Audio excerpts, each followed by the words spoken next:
dan ustazah nak membacakan sepotong hadis Nabi sallallahu alaihi wasallam sebagai berita gembira kepada sahibul Quran, kepada pembaca-pembaca Al-Quran, ya, sebagai satu galakan dan motivasi untuk kita menjadi sahibul Quran. Ya, mari jadi sahibul Quran. Dalam sebuah hadis Nabi sallallahu alaihi wasallam, Nabi kita bersabda, yaqulur Rabb azza wa jalla, Allah azza wa jalla telah pun berfirman, man syaghalahu al-Quran wa dhikri an mas'alati a'taituhu afdalu ma u'tiya as-sa'ilin wa fadlu kalamillah ala sairil kalami ka fadlillahi ala khalqih. Hadis riwayat Tirmizi. Maksudnya ialah man syaghalahu al-Quran, barang siapa yang disibukkan harinya, masanya, hidupnya dengan Al-Quran. Masya Allah. Ya, Quran jadikan dia sibuk pagi dan petang, siang dan malam. Dia nak baca lagi, nak faham lagi, nak tadabbur lagi, nak kaji lagi, nak beramal lagi, nak daulatkan lagi. Man syaghalahul Quran. Barang siapa yang hidupnya disibukkan dengan Quran.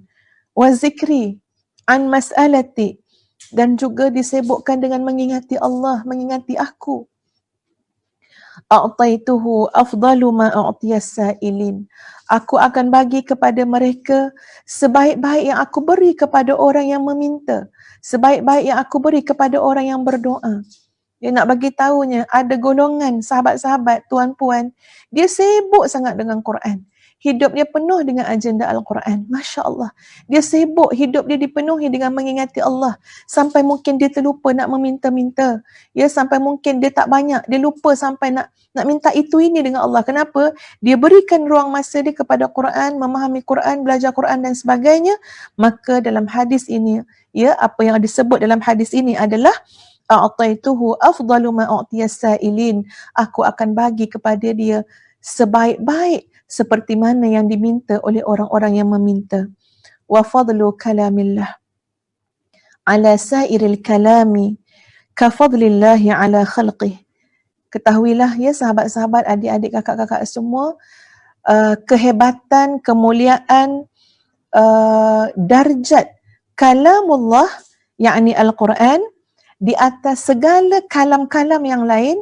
Ya, kata-kata Allah nak bandingkan dengan kata-kata yang lain, seluruh kata-kata yang lain, kafadlillahi ala sairi khalqih, ataupun kafadlillahi ala khalqih, seumpama bandingannya adalah keutamaan Allah di atas segala makhluk ciptaannya.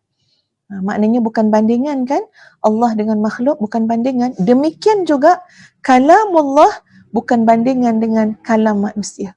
Sebab itu orang yang sentiasa rujuk Al-Quran, baca Al-Quran, hidup dengan Quran, siang malam dengan Quran, Masya Allah, ya, darjatnya akan diangkat oleh Allah Azza wa Jalla setinggi-tinggi yang Allah angkat untuk orang-orang yang benar-benar memberikan masanya, ya, untuk Al-Quran dan mengingati Allah. Saya nak membacakan satu lagi hadis Nabi SAW tentang sahibul Quran.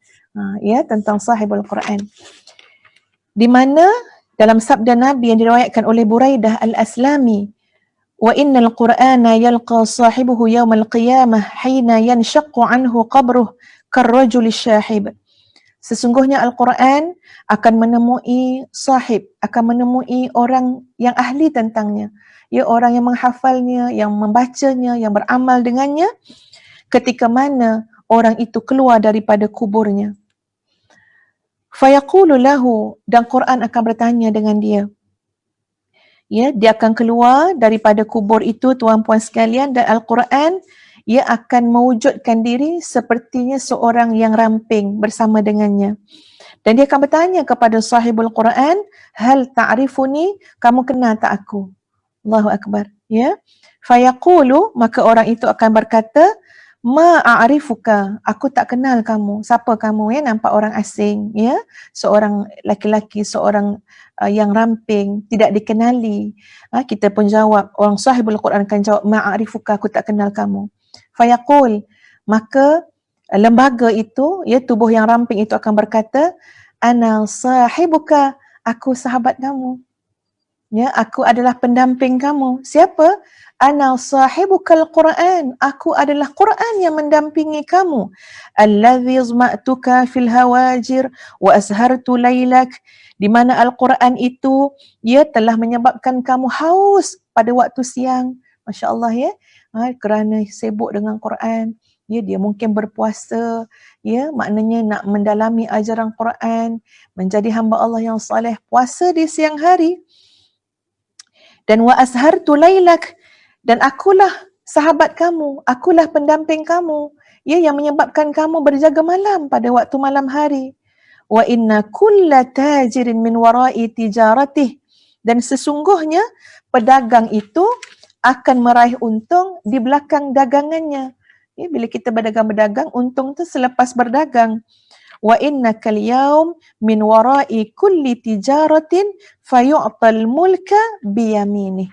Maka hari ini, pada hari kiamat ini, di padang mahsyar ini, aku adalah keuntungan di belakang dagangan kamu, di mana ya kemudiannya Al-Quran, penghafaz Quran tadi, sahibul Quran tadi akan diberikan kekuasaan di tangan kanannya.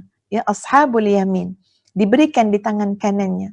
Makna kata Al-Quran akan datang pada mahsyar nanti, hari akhirat nanti, bagi tahu akulah keuntungan kamu. Akulah pendamping kamu. Ya, keuntungan kamu setelah kamu berdagang. Kamu dah berdagang masa hidup kamu dengan Quran. Kamu berdagang masa hidup kamu dengan memberikan masamu dengan Quran, mengkaji Al-Quran, maka aku adalah keuntungan kamu. Maka diberikan dengan tangan kanan kekuasaan, kehebatan, kemuliaan di padang mahsyar nanti.